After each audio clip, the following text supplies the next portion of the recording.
Oh my word, I went to the wrong venue. Not once, not twice, but thrice. I'm on my way to London today and I'm going to take you with me, so let's go.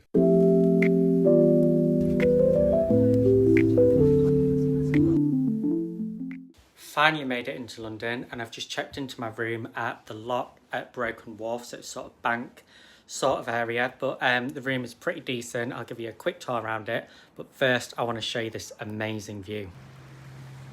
The sun is out in full force and honest to God, I feel like I'm in a foreign country or somewhere. I feel like I'm abroad and there's no better place. I know everyone slags England off and London and all of that, but when the sun is out, you just can't beat London. You can't.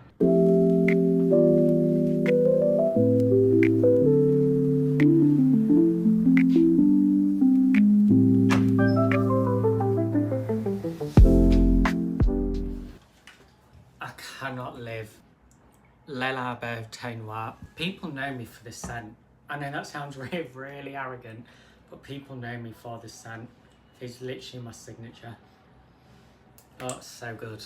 And here I've got loads of minerals because I've been on a real health journey. Obviously, well, I don't know because basically I'm doing like a series on YouTube. That's why I'm filming again.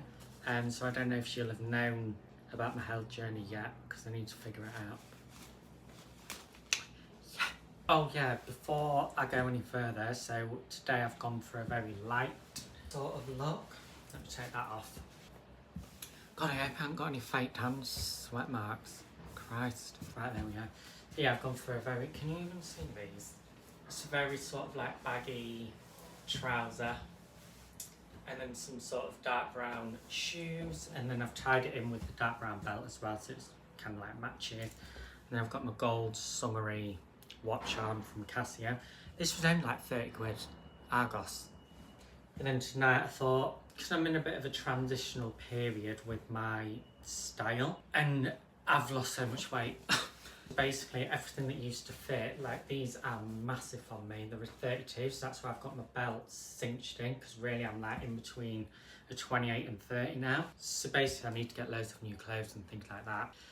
Trying to, you know, transition, but everything's just massive on me now. I thought tonight I'm just going to play it safe and just wear all black because I don't know what the vibe's going to be. They did say it was sort of like smart cash.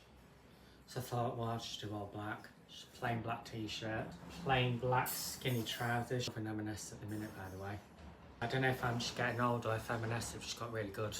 Thank God there's a charger by the bed.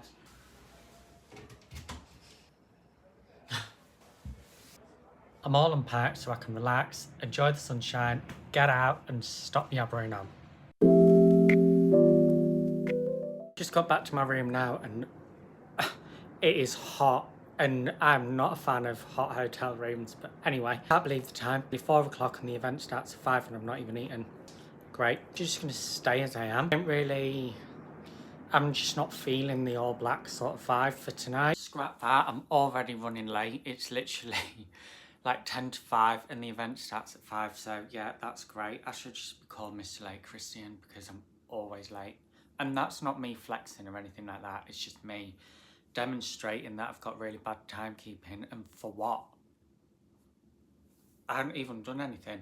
I've just been getting ready in my room. I always get nervous before I go to events as well. Like when I was younger, I always used to freak out and get really nervous, you know, going to bars, clubs, anywhere there was people and stuff. Is that alright? And I would always say to my friends, oh, I really don't want to go, that sort of thing. And I would get very sort of insular and within myself and just panic and just freak out because I am such a control freak. I have to be in control of everything. So I have to know what's going on, who's going to be there, what time we're going, what time we're leaving. You know, I'm a bit of a control freak and I definitely need to let that go. But when it comes to events like this, so yeah, basically what I'm trying to say is that was when I was younger and I, you know, me and my friends used to be like, oh, Luke's just nervous and stuff.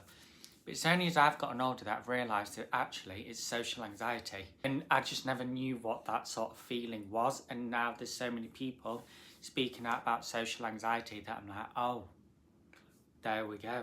Finally, I now know that it's something legit. It's not just nerves. It's different than nerves. Yeah, what I'm trying to say is my social anxiety is flaring this evening because I don't know who's going to be there. I know maybe 2 people that'll be there, so that's a bit of a relief. But I've not met either of them, so I've only connected with them online. But that's the power of social media. You can connect with so many people all over the world, and I think that's really, really great. But yeah, I'm feeling very anxious about tonight because I don't know who's going to be there. I don't know what the vibe is, but it'll be fine. But I'm excited for tonight, and see, this is what I mean. I'm just filming, chatting, and I'm already late, so I'm going to have to wrap it up, and I'll take you with me.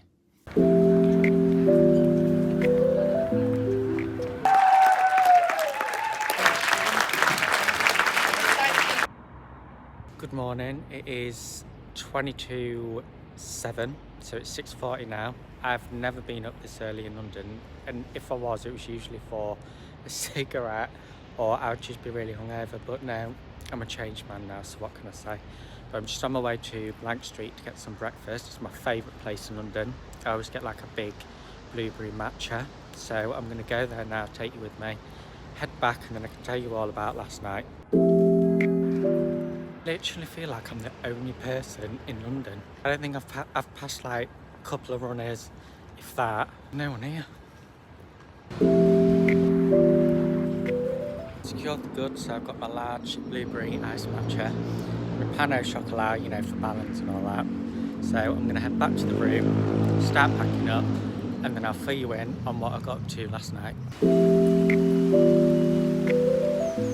Just got back to the room, so I've got my blueberry iced matcha, and it was my photographer friend Sophia who got me onto Blank Street in Manchester. I'm so gutted because where I live we don't have one, so the nearest one to me is Manchester or London, and there's not even one in Leeds, and I feel like Leeds needs to step it up and get Blank Street because the drinks are so good. Anyway, I'm rambling about chuffing matcha. But so last night, oh my word, I went to the wrong venue, not once, not twice, but thrice. How is that even possible? So right, let me just kind of give you an oversight of why I went to the wrong venue 3 chuffing times. So basically, the venue was at BFI South Bank, so I went to, for some reason, I went to National Theatre thinking it was the same thing, because they all look, if you've ever been to London, you know this sort of area, it all looks like concrete blocks, and I just assumed it was all one. So anyway, I went to National Theatre, and I said, oh, it's this BFI South Bank, and she looked at me as if I was some sort of alien.